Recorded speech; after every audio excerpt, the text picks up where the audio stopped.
সাহাবায়ে কেরামদেরকে আল্লাহর রাসূল সাল্লাল্লাহু আলাইহি ওয়াসাল্লাম বলেন, এক নাম্বার হলো শিরিক করা যাবে না। এক নাম্বার প্রতিজ্ঞা হলো শিরিক করা যাবে না। এক আল্লাহ তাআলার ইবাদত করতে হবে, অন্য কোনো মাখলুকের ইবাদত করা যাবে না, অন্য কোনো মাখলুকের পূজা করা যাবে না,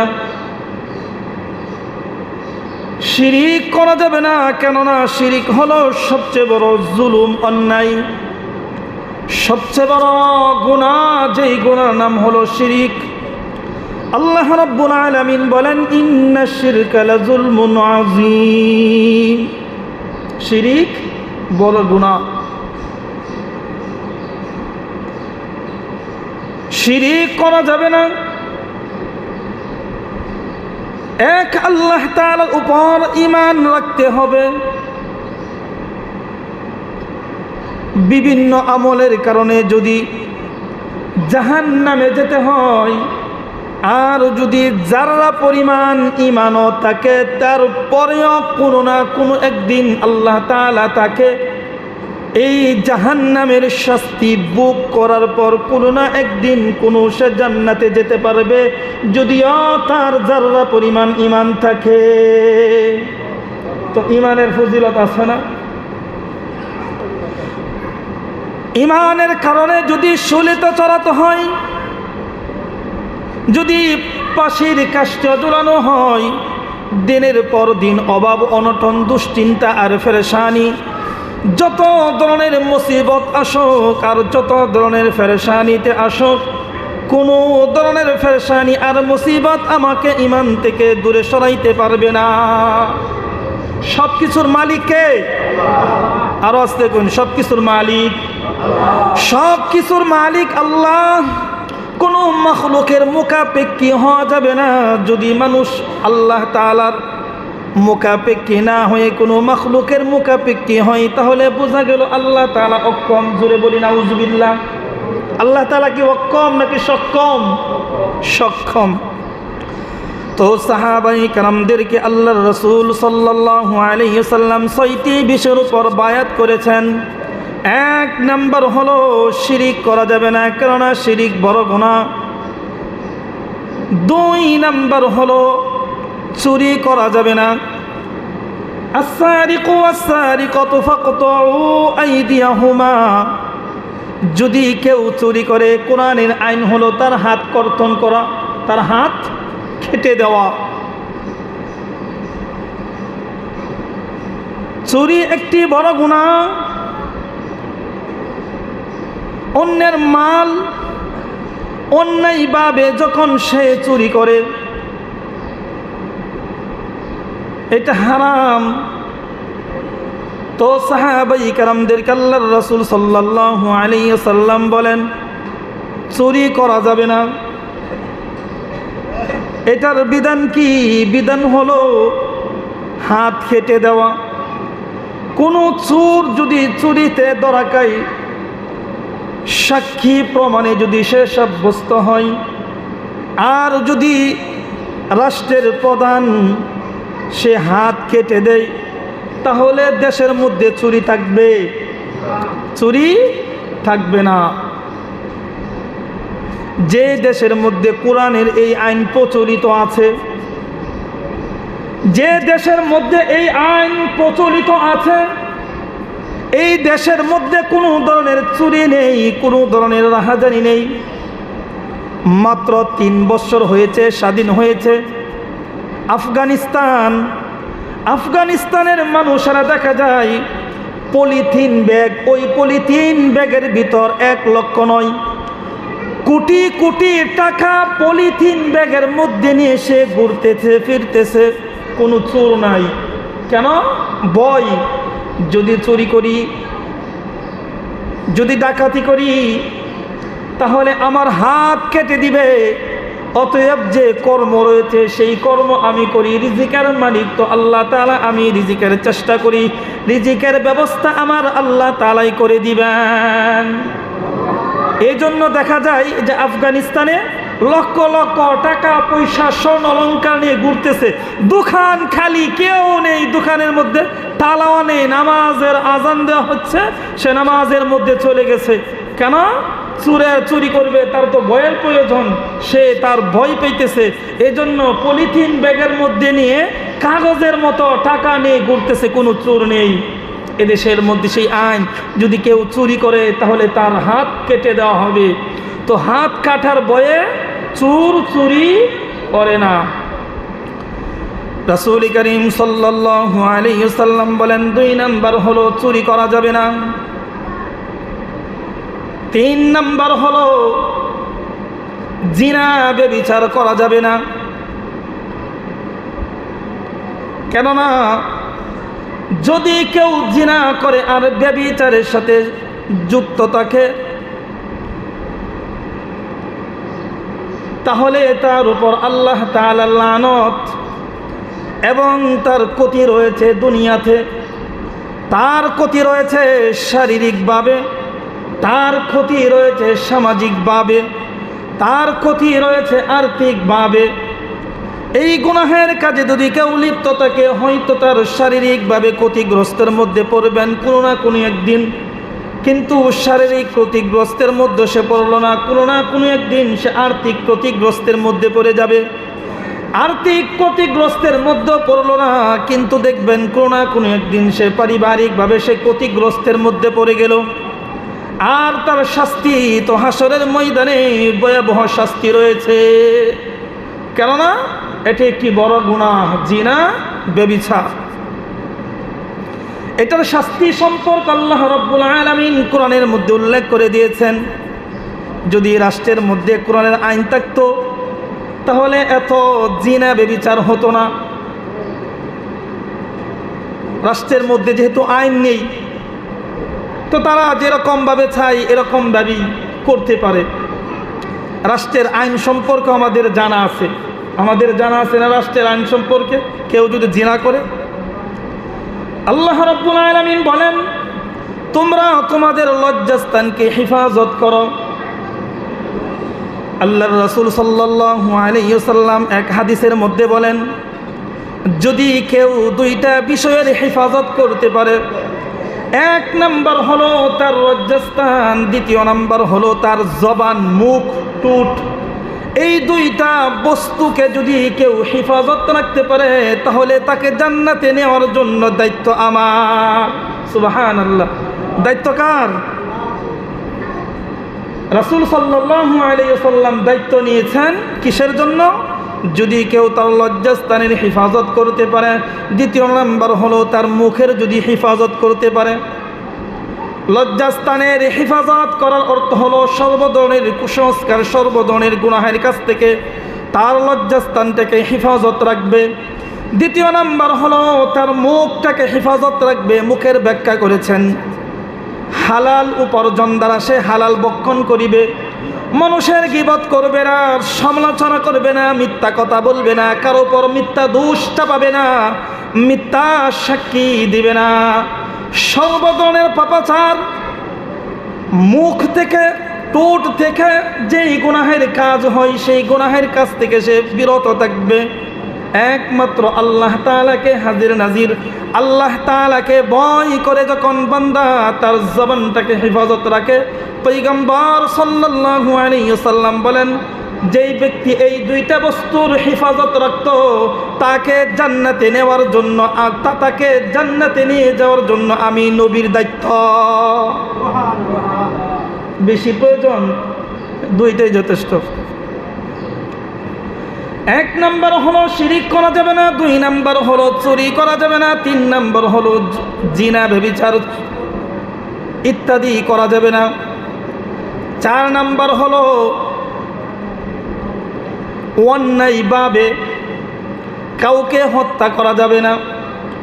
অথবা রাসূল সাল্লাল্লাহু আলাইহি ওয়াসাল্লাম এই কথা উল্লেখ করে দিয়েছেন যে তোমরা তোমাদের সন্তানদেরকে হত্যা করবা না, তোমরা তোমাদের সন্তানদেরকে হত্যা করবা না। এই কথার উদ্দেশ্য হলো পয়গম্বর সাল্লাল্লাহু আলাইহি ওয়াসাল্লাম যে জামানাতে আসছিলেন, এই জামানাটাকে বলা হয় আইয়ামে জাহেলিয়াতের যুগ।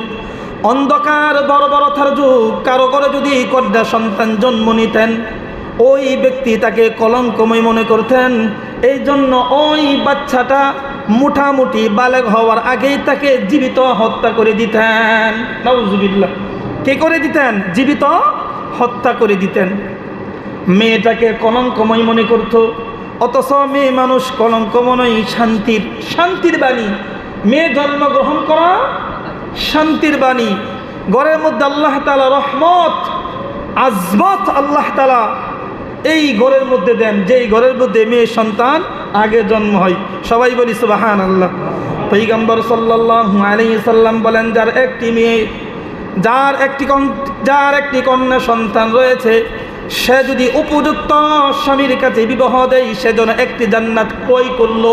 সাহাবায়ে কেরাম বলেন, যদি দুইটা মেয়ে থাকে, পয়গম্বর সাল্লাল্লাহু আলাইহি সাল্লাম বলেন, যদি দুইটা মেয়ে থাকে আর দুইটি মেয়েকে যদি সে উপযুক্ত স্বামীর নিকট বিবাহ দেয়, সে যেন দুইটা জান্নাত ক্রয় করলো। আল্লাহর রাসূল বলেন, যদি তিনটা মেয়ে হয় আর তিনটা মেয়েকে যদি তার উপযুক্ত স্বামীর নিকট বিবাহ দেয়, তাহলে সে যেন দুনিয়া থেকে তিনটা জান্নাত ক্রয় করলো। সুবহানাল্লাহ। তো মেয়ে কি রহমত না বরকত? মেয়েদের কারণে জান্নাত ক্রয় করা যা দুনিয়া থেকেই। সুবহানাল্লাহ। যেই ঘরের মধ্যে দেখবেন মেয়ের সংখ্যা বেশি, এই ঘরের মধ্যে শান্তিও বেশি, রহমত বেশি, বরকতও বেশি। বাবা যত পরিশ্রম আর কষ্ট করেন, দেখবেন ঘরের মধ্যে আসার সাথে সাথেই একটি শান্তির যে সুবাতাসটা অন্তরে জারি হয়, সেটা জারি হয়ে যাবে।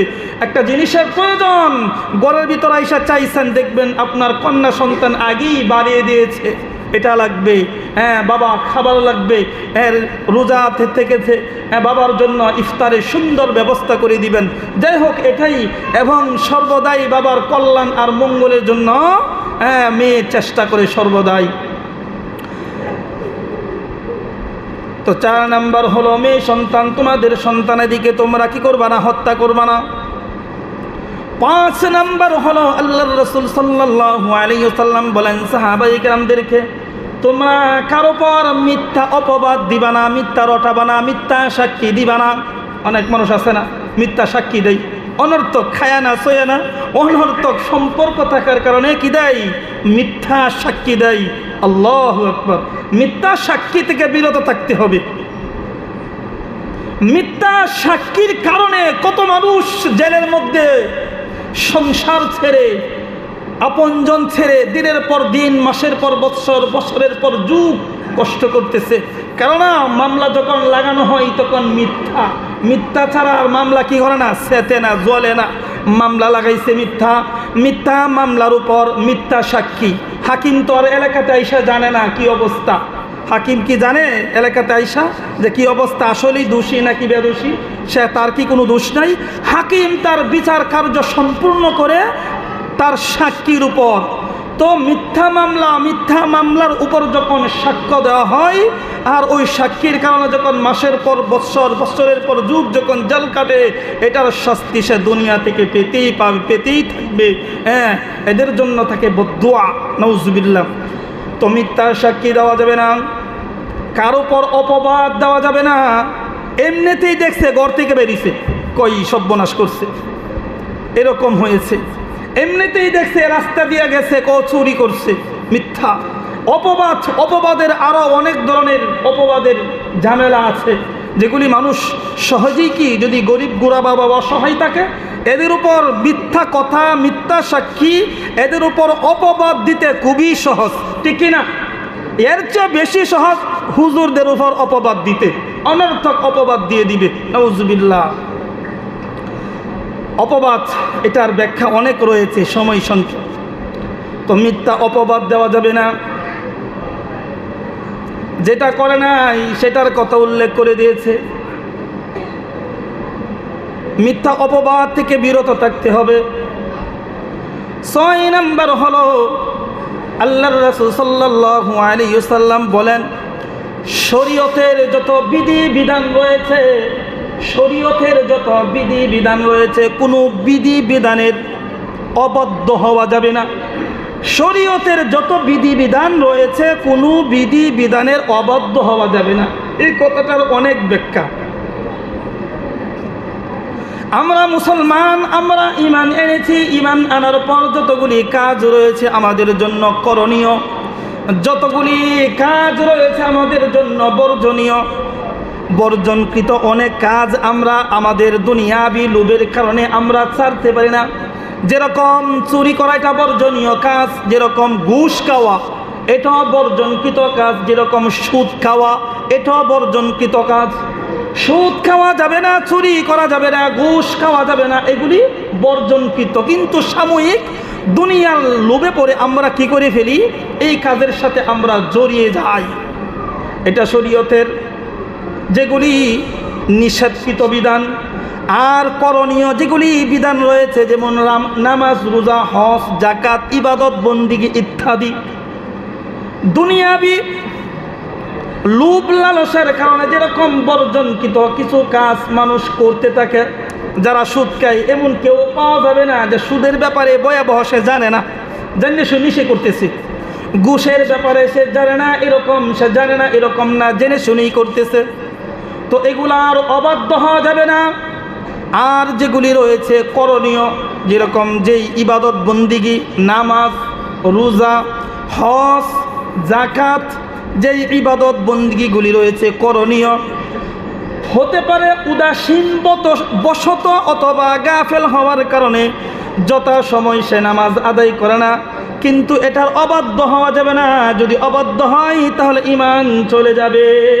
ঈমান থাকবে না, ঈমান চলে যাবে, ঈমান চলে যাবে।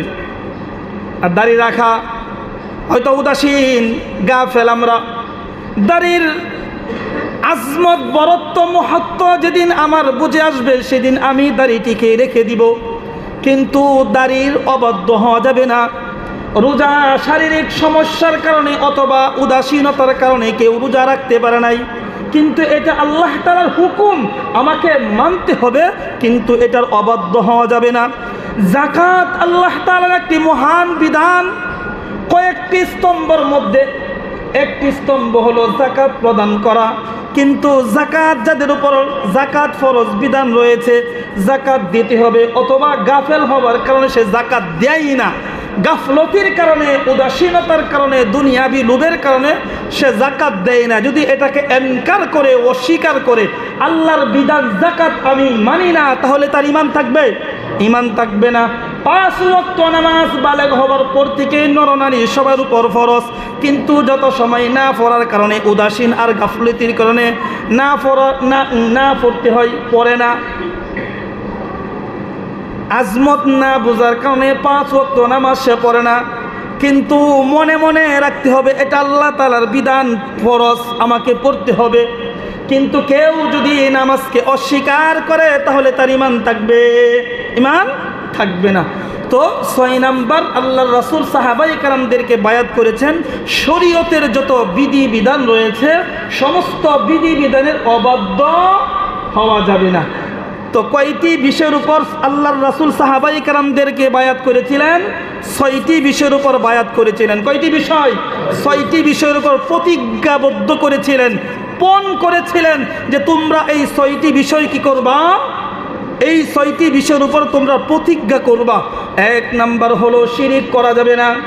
যত মুসিবত আসুক, যত কষ্ট আসুক, যত অভাব অনটন আসুক, শিরিক করা যাবে না। আল্লাহ তাআলার সাথে কাউকে সমকক্ষ করা যাবে না, কেননা এটা বড় গুনাহ। 2 নাম্বার হলো চুরি করা যাবে না। 3 নাম্বার হলো জিনা, ব্যভিচার, চুরি, ডাকাতি করা যাবে না। 4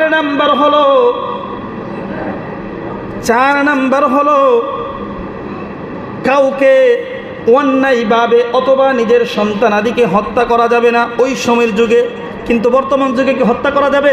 এটা কবিরা গুনাহ।